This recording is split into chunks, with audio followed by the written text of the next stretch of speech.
Hey, Slater Crusaders. We talk a lot. How are you? America's greatest country in the world. Thanks for being here. We talk a lot on the show about woke critical race theory in our schools. I want to present the alternatives, and let's have some reasons to celebrate here, because we're certainly moving in a good direction. I'm grateful for that. I want to start off with this clip. You've maybe seen this one before. This is Morgan Freeman on Don Lemon's CNN show back in 2014. There's two clips I want to play. This first one you've maybe seen. Here it is. Do you think that race plays a part in wealth distribution, or either a mindset that you can't Today? or cannot? Yeah. No, You don't? no, I don't. Hey, you and I, we're proof. Why would race have anything to do with it? Put your mind to what you want to do and go for that. It seems like every single day on television I'm talking about race, and it's because of the news cycle. It's in the news, but sometimes I get so tired of talking about it. I want to just go, this is over. Can we move on? And if you talk about it, it exists. Right. Yeah. It's not like it exists and we refuse to talk about it, but making it a bigger issue than it needs to be is the problem we have. Oh, it's so good. Don Lemon was very different back then when it came to race than today. Obviously now he's super woke and all the rest. Just the other day, he said, I don't know if America sees black people, and especially black gay men, as fully human. Don, it's the same thing as Morgan said. He's like, no, you and I. Don, you got your own primetime show on CNN, right? And like, what are you whining about? Did you not remember that exchange with Morgan Freeman? When he's like, no, you and I, we're proof. Here we are. Now, I've seen that clip before, but I've never seen this clip from the same episode. They say, oh, there you go with a pull yourself up by the bootstraps thing, and, you know, you're just being respectable. Not everybody can do that. Well, everybody can. Everybody doesn't. Courage is the key to life itself. There are a lot of people who are born in situations where they say, well, I'll never get out of this. So they won't. I say to people who say, well, I would like to have done so and so and so. So, well, you could have done it. So, well, I couldn't get out of here. Man, the bus runs every day.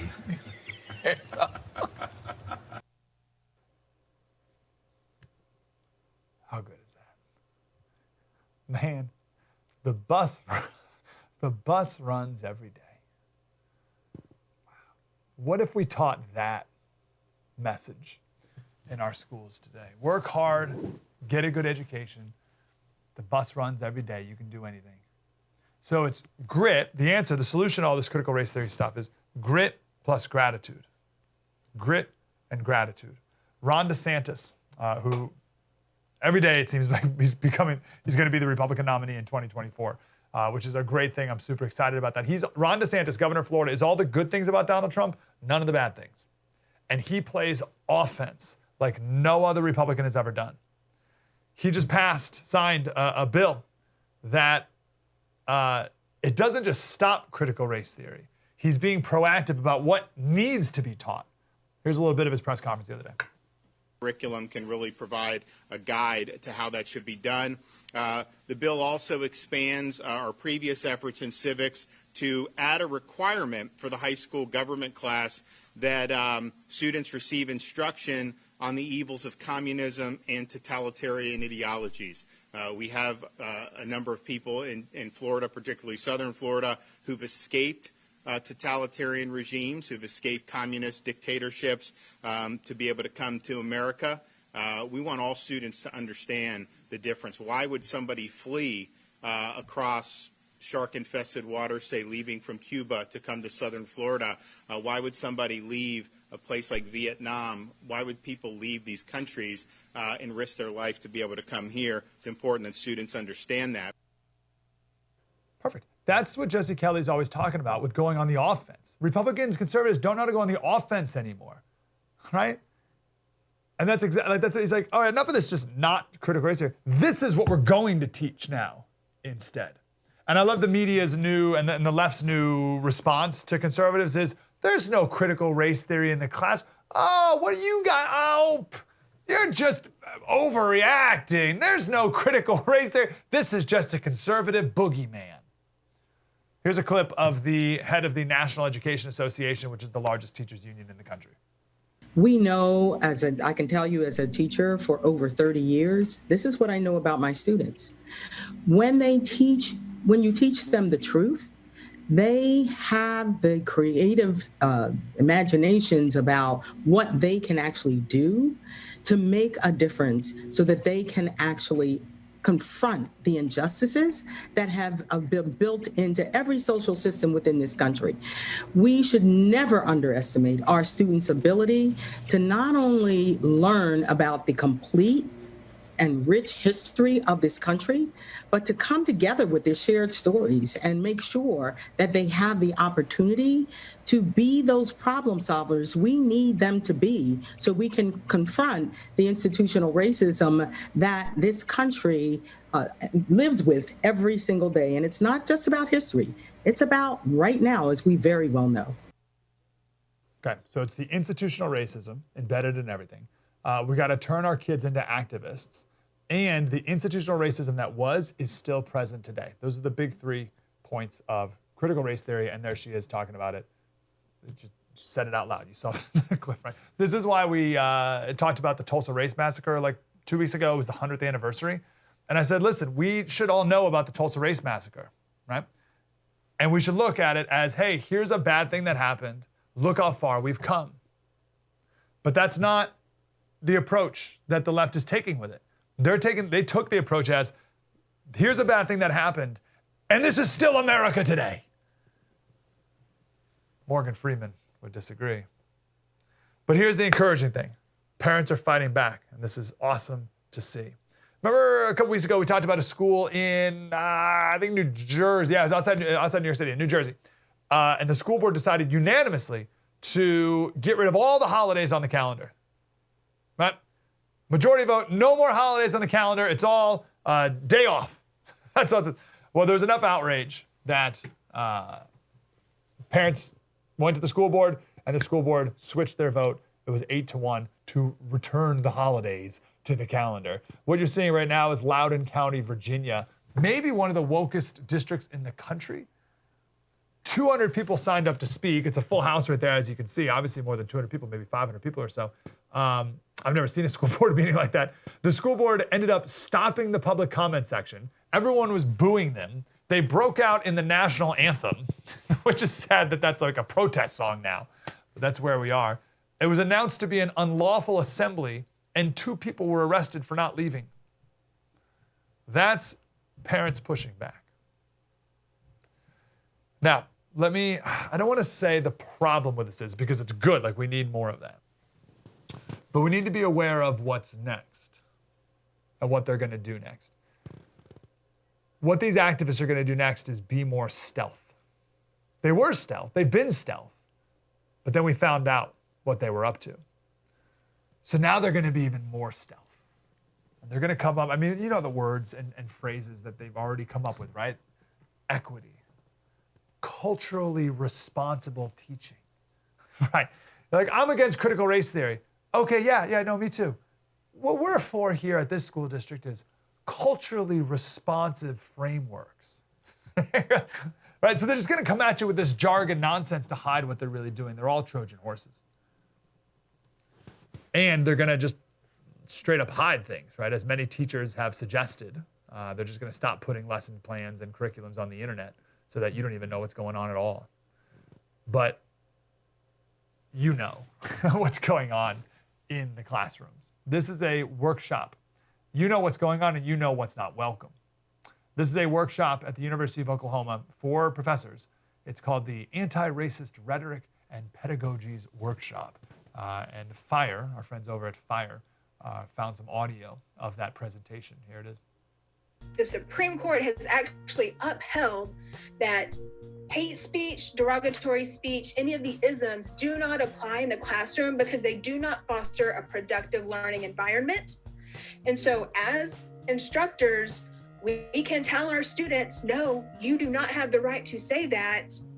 Stop talking right now, right? You do not have the right to say that. Stop talking right now. So the question is, say what? What is not allowed to be said? I'm just going to jump right to the biggest thing. We can give many examples. We can come up with many, surely. How about like oil is good or something, right? I mean, like basic things. Could I go to a school classroom and say, Jesus is Lord? How about that? Can I say that? Or is that not allowed? Or how about even Jesus existed? Back when I was in college, I wasn't a Christian, and I was in a seminar. I'll never forget this. I remember exactly where we were. And so it was a seminar, so there were like 12 people with the professor. And everyone there in class was talking about, they were speaking like Jesus didn't exist. I mean, forget about him being God, right? Didn't exist. And I said, I wasn't a Christian. I said, guys, like, Jesus was at least a guy who like walked around on the earth. Like, he was a guy. You may not think he was God's son, but he was a guy. And they denied even that. So could I say Jesus existed? Is that even allowed? Can I say biology? Can I say man and woman? No, you don't have the right to say that. How about we should fund a police force? Is that, do I have the right to say that police are a thing that we should have? No, you don't have a right. Here's some more. In this case, I usually look for my students who might be like entertaining the idea of listening to a problematic argument. Then I say, we don't have to listen to that. Love that clip. That's my favorite one. You can't even entertain the idea of listening to an argument. Okay, so it's one thing, try to visualize this. It's one thing to have an argument that you're not allowed to have, right? Let's just do the police. Police are good, okay? You're not even, of course you can't have that argument. You can't even listen to that argument. You're not, that professor is gonna come to you and say, no, you shouldn't even listen to the argument. But who she's talking about is another step removed. This is someone who's entertaining the idea of listening to the argument. They're not even listening. They're just thinking that maybe they should possibly listen to the argument. That's not even allowed. You shouldn't even think about maybe listening to the... Tremendous. All right, one last clip. One of the fears is that we're going to get in trouble for this, right? Like, we can't tell students that they can't say something in class, but we can. And let me tell you how.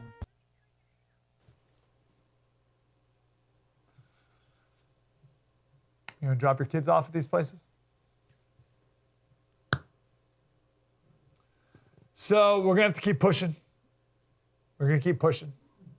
And they're gonna keep hiding it. And we're gonna keep pushing, and they're gonna keep hiding it.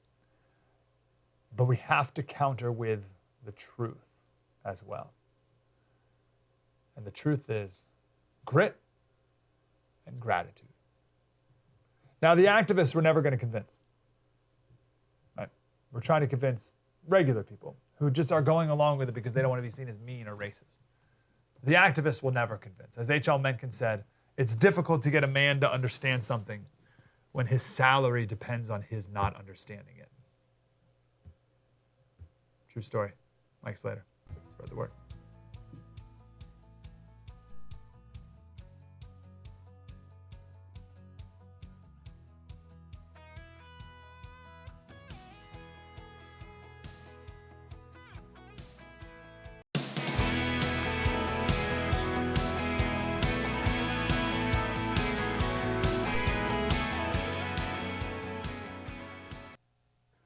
Hey, Slater Crusaders, thanks for being here. So you look at our cities in America today. We did a whole segment yesterday in great detail, but you know, right? We look at the crime, homelessness, horrific schools. And you just look at it and you're like, what? Garbage, right? We talked about yesterday with Portland being piled high with garbage. And you look at this, you're like, what is going on? And then you see the voters voting for the same people and these politicians doubling down on their same failed policies. The new mayor of Buffalo is a socialist, straight up socialist. So it doesn't make sense. Like, what's happening here? What these mayors are doing, Democrat or socialist, it doesn't make any sense rationally. Or does it? What if these mayors are trying to kick people out of their cities? Go with me here. Maybe the goal of these mayors, and it's hard for us to understand this because if you were mayor, you'd be like, oh, I'm going to try to do the best thing for the most people, and blah, blah, right? They don't think like that. Maybe their goal is not to make the lives of people better in their cities. Maybe their goal is to keep power at any cost. And if that's their goal, then everything they're doing makes perfect sense. Let's back it up. The new police chief in Miami, and by the way, the horrific news about what happened in Miami today with the building collapsing, awful. But the new police chief in Miami used to be the police chief in Houston. Here he is on MSNBC. He's talking about how difficult it is to recruit police officers. You got cops leaving in record numbers for obvious reasons, and no one wants to be a police officer right now. And here's his answer to that question. The idea behind defund the police is not to take money away from the police force, but to redeploy money in better, smarter ways to keep law enforcement safe, to keep communities safe. Do you see it working? How do you see it impacting our most vulnerable communities? Well, look, first of all, the defund the police means different things to different people. For some folks, it means abolishing the police. For some other folks, it means to cut the police. But for folks that need us the most, which is disproportionately communities of color, it means less safety for them. You saw in Atlanta where a rich neighborhood saying, we're going to create our own city. This defund the police, let's not invest in good policing, will not impact affluent neighborhoods, affluent communities. It will impact the communities that need us most. And I can tell you, having worked in the most diverse city in the country, that if you go into high crime neighborhoods in Houston, Texas, and you tell them you want to defund the police, they will screen you out of there. We want to invest in good policing. We want to invest in good education. We want to invest in good health programs, job programs. And COVID has taught us, when it impacts the entire nation, Congress acted. Well, Congress needs to act on policing. They need to act on reform, and they need to act on the safety of the American people. And they can do all if they put their minds to it. All right, that's great. So the loudest voices, however, in the defund the police movement, they mean defund or even abolish the police. This is a New York Times op-ed headline. Yes, we mean literally abolish the police. The New York City cut their police budget by $1 billion. And AOC came back and said that's not enough. She said defunding police means defunding police. It does not mean budget tricks or funny math. Meaning, like, you can't just move money around here or divert it to different policies. She means, no, you got to get rid of it. The police. Now, these activists, they often talk about income inequality. But as the police chief there just alluded to, what they never talk about is violence inequality. If you live in a nicer part of town, are you concerned about violence? Are you concerned about violence where you live? I'm not. Where I live, kids can run around. I'm not concerned about them getting shot. That needs to be the inequality that people are talking about. Forget about income inequality. It's violence inequality. And that's what the police chief is talking about. He's like, the people who live in the poorer, more dangerous neighborhoods are like, what are you talking about, defund the police? Yesterday we talked about Portland no longer enforcing minor traffic violations because there's an inequality there. So there's a police stopping people inequality. Now forget about that. That's not the inequality I'm talking about. I'm talking about the who gets shot in the head inequality. Can we address that? Chicago over the weekend, last weekend, 65 people were shot. 65 people were shot in Chicago. 65? 10 people were killed. One woman was stabbed to death. That was just over 48 hours. This is the one that went viral. All right, started with just a minor traffic thing. It was at the Puerto Rican parade. How much of the video do we have? Yeah, there you go. So you got a crowd of people, and then shots just went off. They're shooting the woman in the driver's side. She gets out of the car. It's all blurred. You can't see it. She gets out of the car. Then the husband gets out of the car, and the guy shoots him in the head, right in the back of the head. Okay? What the heck is that? I know they're never going to find that guy. They're actually both. Yeah, you can't see it. It's all blurred there for good reason. Right? Now, most people aren't going to hear about that story. That's not really going to make more than local news coverage, because even though the victims were Puerto Rican, the killer has a higher melanin count in their skin. So in the hierarchy there, that's not going to get any more than local news. And right here. Now, you look at all this stuff, and I just share that just to talk about how insane it all is, right? In our cities.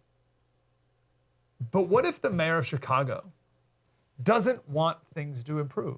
You look at it and you're like, well, of course we need to put a stop to this. But what if the mayor of Chicago is like, I don't care. What if the mayor of Chicago is like, you know what, this is actually good?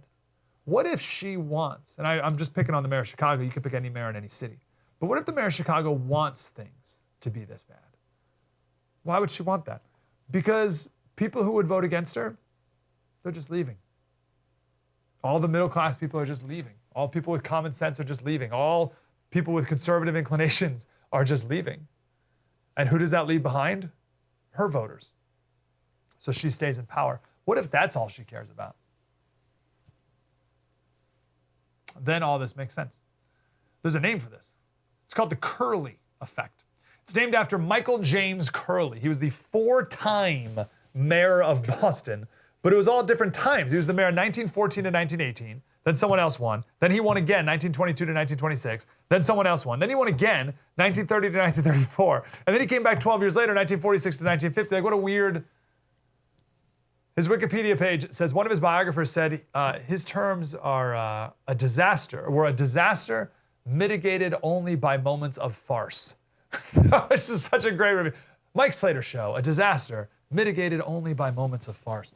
Anyway, 2 Harvard economists have formulated this idea, calling it the Curley effect. This guy hated Anglo-Saxons so much, he wanted a city, Boston, of only poor Irish people. So he intentionally passed policies and also just a whole rhetoric that caused people that he didn't like, that might vote against him, to leave, thereby ensuring that he would stay in power. It's called the Curley effect. This is what the Harvard guys write, the 2 Harvard economists. Other American mayors, but also politicians around the world, have pursued policies that encouraged emigration, that's leaving, of their political enemies, raising poverty but gaining political advantage. In his 24 years as mayor, Detroit's Coleman Young drove white residents and businesses out of the city.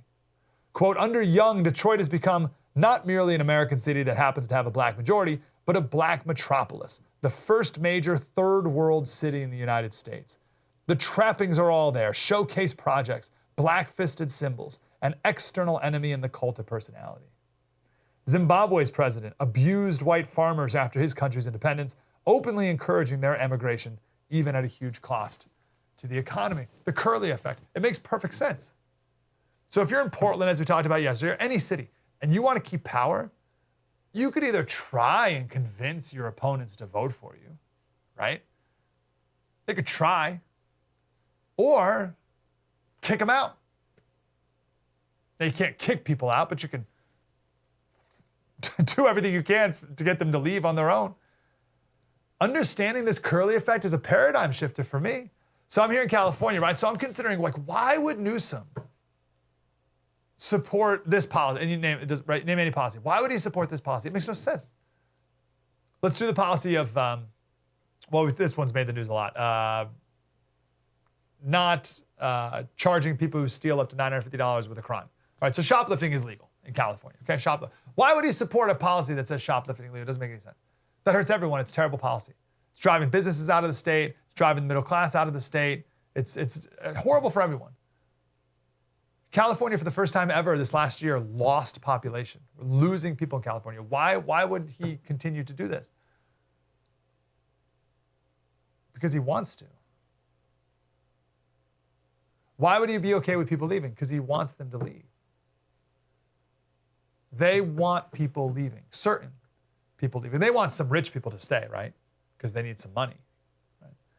And of course, they want the poor to stay because they're the voters that are going to keep them in power. But the middle class, Republicans, Trump voters, common sense people, no. They got to leave. And good riddance.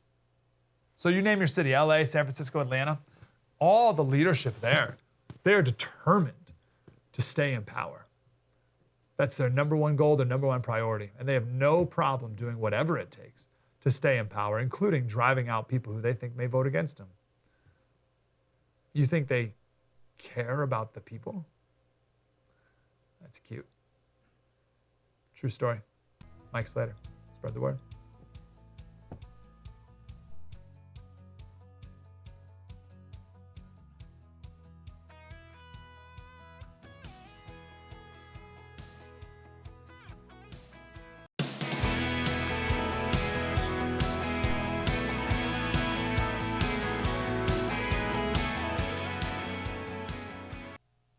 Hey, Senator Crusader. So, of course, we've been talking about crime going up everywhere in all the cities. And Joe Biden had an event yesterday where he was talking about that and how we need to get rid of guns. And he went on this blabbering, weird statement about why you don't need to own guns. Here's what he said. The Second Amendment, from the day it was passed, limited the type of people who could own a gun and what type of weapon you could own. You couldn't buy a cannon. Those who say the blood of patriots, you know, and all the stuff about how we're going to have to move against the government. Well, the tree of liberty is not water with the blood of patriots. What's happened is that there never been, if you wanted to think you need to have weapons to take on the government, you need F-15s and maybe some nuclear weapons. Good night. Our friend Ari Hoffman's here, host at 570 KVI in Seattle, also the Post Millennial. Ari, how are you, brother? I am great. Good morning. How are you? And to you, dude. So what's his point here? Well, first of all, he's wrong on so many different levels. Last night I was actually looking and I found a website where you can buy F-15s. So if you want to take on the government, yes, you can buy an F-15 and you can download plans for a nuclear bomb on the internet.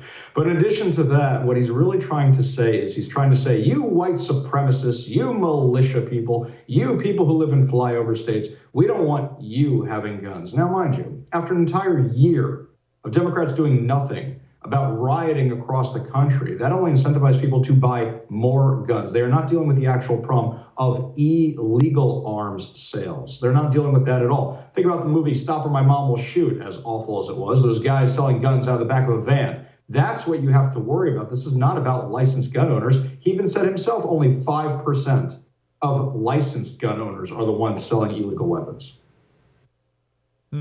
What you mentioned this white supremacy thing. It's been very odd, the concerted, unified effort by this government to talk about how white supremacy is the biggest domestic terrorist threat in America. What do you think the play is with that? Well, the play is to distract from the fact that the biggest terrorist threat domestically in America is BLM and Antifa, as we saw last year, where they caused over $2 billion worth of damage to the country, where dozens of people lost their lives, businesses were destroyed, the entire country was in chaos, at least in blue cities. They want to distract from that, and they want to keep pushing the narrative that the only riot that happened was January 6th. They don't want to talk at all about all of those riots, or they'll have to look at their voter base. They'll have to look at who they put in office. They'll have to look at the Democrat Party, and they really don't want to start doing that. I'm so glad you brought up January 6th. I keep hearing about that was an armed insurrection. Were there guns there? Was it armed or unarmed? At the autonomous zone? Oh, it was armed. Now, it depends what time of day you went. If you went in the middle of the day, they said it was like a street fair or the summer of love, as Mayor Jenny Durkin called it. Sure, it was a street fair you'd get hepatitis from. And if they didn't like you very much, they'd harass you until you left. What you really saw was the John Brown Gun Club, Antifa, BLM marching around with their guns at night is when they really put on a show, because I guess they had other things to do during the day. But if they didn't like you, they would harass you nonstop, no matter what. There were always guns around. When I interviewed the warlord of the autonomous zone, he was wearing all his holsters, and that was in the middle of the day, but he didn't have his guns on him. Apparently, he only took them out at night to show off, or when he was giving out AR-15s out of the back of trunks of Teslas to anybody who would stand a post. Yeah, so it's so funny. So I was referring to January 6th riot, but you just proved that point even more, and that's great. So the autonomous zones were armed. Was the January 6th riot at the Capitol building? Were there any guns there? I haven't seen any in any of the video that I looked at. I looked at a lot of it, didn't see anything there. What I did see recently was the first 18 seconds of the riot, and it actually shows a very different picture. The first 18 seconds, you look at the people who are first breaking into the building, they don't look like the Trump supporting types. They look like the times that come to town and are the professional anarchists, the professional rabble-rousers, the ones that cause problems. They looked more like the Antifa types. Now, I can't say with certainty, but we do know there was at least one BLM Antifa activist who was arrested and paid $70,000 in total by MSNBC and CNN for their story before they realized that this guy was actually one of the people storming the Capitol. Of course, he was just there to document it, which means really he had a cell phone with him and he says, oh, I was a reporter. I was supposed to be here. Yeah. One last question about the Second Amendment. I want to move on. So the big question is, why do we have the Second Amendment? And one of the answers that conservatives will give is because we want to protect against tyrannical control of the government. And I think that's what Joe Biden was countering or attempting to counter there is basically you're no match against us. You and your handguns, you and even your AR-15s, even though they call them weapons of war, you can't beat our F-16s and our nuclear weapons. What's your response to that? Well, I think that Bill Clinton proved that very effectively. I mean, anytime he had a problem with anybody holding out, he would just send in the ATF and the FBI to raid whatever compound it was, no matter what was going on. So, yeah, you're right. You can't take on the federal government. What Biden's trying to say is, you white supremacists out there, this is all about white supremacy. He isn't dealing with the fact that the majority of the crimes being committed in the major cities is gang-related violence. I don't see any white supremacists in Chicago, Baltimore, Los Angeles, New York. That's not what we're looking at. And you look at the recent Democrat primary results in New York, they voted for the law and order candidate on the Democrat side of the aisle. So even Democrats aren't buying this and have had enough of this, but they need that white supremacist boogeyman to talk about all the time. Yeah, it wasn't a white supremacist who killed those two Puerto Ricans in Chicago at the Puerto Rican parade that we played in the last segment. I want to play this clip. We'll switch gears here a little bit, talk about school boards. We kicked off the show talking about people, parents pushing back on these school boards, which is a wonderful thing. I want to get your take on that. But first, here's a clip of Loudoun County, Virginia. This is a former state senator getting to the mic. It's absurd and immoral for teachers to call boys girls and girls boys. You're making teachers lie to students, and even kids know that it's wrong. This board has a dark history of suppressing free speech. They caught you red-handed with an enemies list to punish opponents of critical race theory. You're teaching children to hate others because of their skin color, and you're forcing them to lie about other kids' gender. I am disgusted by your bigotry and your depravity. Joe Mobley, to be followed by Donna Russell.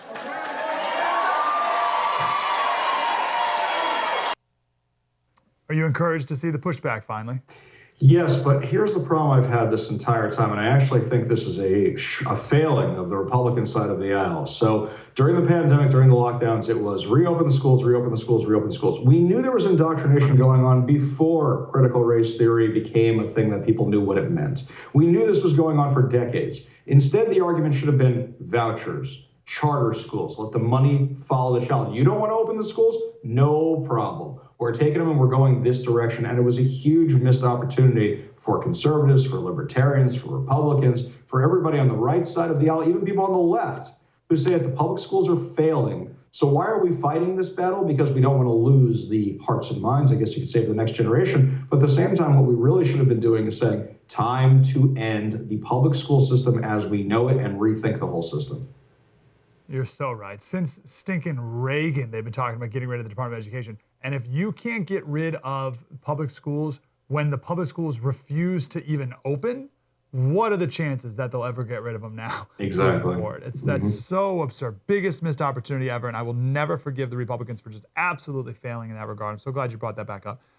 What's your rebuttal to the argument that the left is now making and the media is now making, which is a mix of, you don't understand what critical race theory is. You, that state senator, and you and me are mischaracterizing it. I know exactly what critical race theory is. All I have to do is go on all their websites and check it out because it's all there. It's literally being taught in Seattle schools. Here's what it results in. In a school in Seattle, Washington, for Martin Luther King Day, they took Dr. King out of the curriculum and replaced him with Marxist activists who they believe symbolize the civil rights movement. That's what they're talking about. It's about pushing Marxism. In addition to that, there was tons of anti-Semitic material inside the curriculum that they're teaching students. It had nothing to do with actual history. It had everything to do with a week of action, a day of action, how to make more activists. It had nothing whatsoever to do with Black history. That's where you get with critical race theory. Ari Hoffman, KVI, New Talk Radio 570, and the Post-Millennial. Ari, always good to talk to you, brother. Pleasure to be here. Thanks for having me. Have a great day, man. Coming up next, our special tomorrow is about inflation. So we'll do a little preview on that because it's coming and not enough people are paying attention to it and doing what it takes to be prepared for it because it's coming. It's next. True story. Mike Slater, spread the word.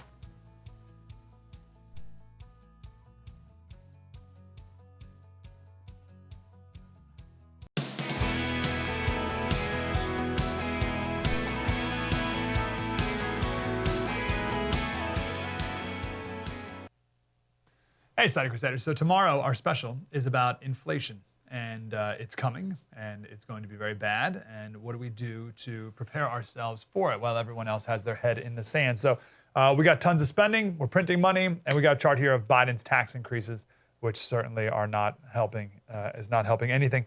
And this after, of course, Biden said he's not going to raise taxes on a vast majority of people, but of course he will. Hal Lampert is here. He's the founder and CEO of Point Bridge Capital and the former Ted Cruz National Finance Chair. Hal, how are you, sir? Great to be on, Mike. Really good to talk to you. So we got a few minutes here. Let's go to the beginning here. And ultimately, I want to ask you your financial advice on what people should do personally to prepare for this. But let's start from the beginning. What is inflation? Well, inflation is the price of goods and services and the increase in the price of goods and services. So what you're seeing is inflation everywhere in this economy. And the average person sees it every day with gas prices. They see it with food prices. They see it with housing prices. It's showing up in all the economic data. So the people that watch the economic data, whether it's consumer price index, which monitors consumer prices, producer price index, which monitors manufactured good prices, it's literally everywhere. And it's a real problem. And the Fed is supposed to be the one that works to keep inflation under control. They do that by monitoring and adjusting interest rates. And the Fed, as we all know, has cut interest rates to basically zero. So that's not a sustainable and normal level to be at.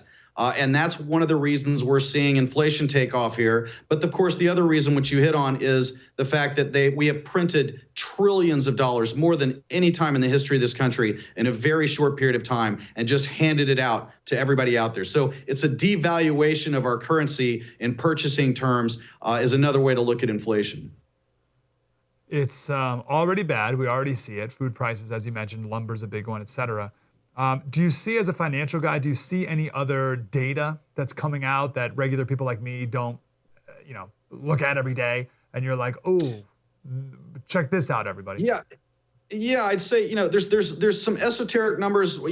Prices received in the manufacturing space is the highest. It's increased at the highest rate since 1981, as an example. So that means that the companies are having to take higher prices for their products to take in to make other products, and there's a number of reasons for that, but one of them is there's a supply chain shortage out there. They talk about it in the chip sector. You're seeing it if you go on and try to buy, let's say, a refrigerator. You're going to look at months waiting for a delivery because the internal chips, microprocessors of the computers, are backlogged. They're not being produced like they were. So you've got shortages there. The Biden administration has appointed a committee, surprise, and Pete Buttigieg, the former mayor of an Indiana city, is now in charge of trying to fix the backlog problem of a global economy. I don't see that working out. I think the private sector knows how to do that. Ridiculous. Well, all the microchips are now in people's arms from the vaccine. Oh, come on. I didn't need to go there, Hal. Sorry. I remove that, Al. I don't want to put you on the record. They're in our foreheads. They're not our arms. They're in our foreheads. Is inflation inevitable? Are we so deep into it with the spending and the printing that there's no way out, or is there something that could be done? Well, we're going to have to grow our way out of it. But here's the issue. The Fed, people are saying, why isn't the Fed doing anything? The Fed is focused on unemployment. And one of the things that I'm going to say here that I haven't seen discussed anywhere else actually, is the Fed is wrong on this because they're looking at a number going, oh, we're at 7% unemployment. That's too high. So we can keep interest rates low until we get the unemployment number to drop. Well, there really aren't 7% of the people unemployed because the government is paying them to stay home. So we actually have millions more people employed by our federal government to sit on their couch and play video games.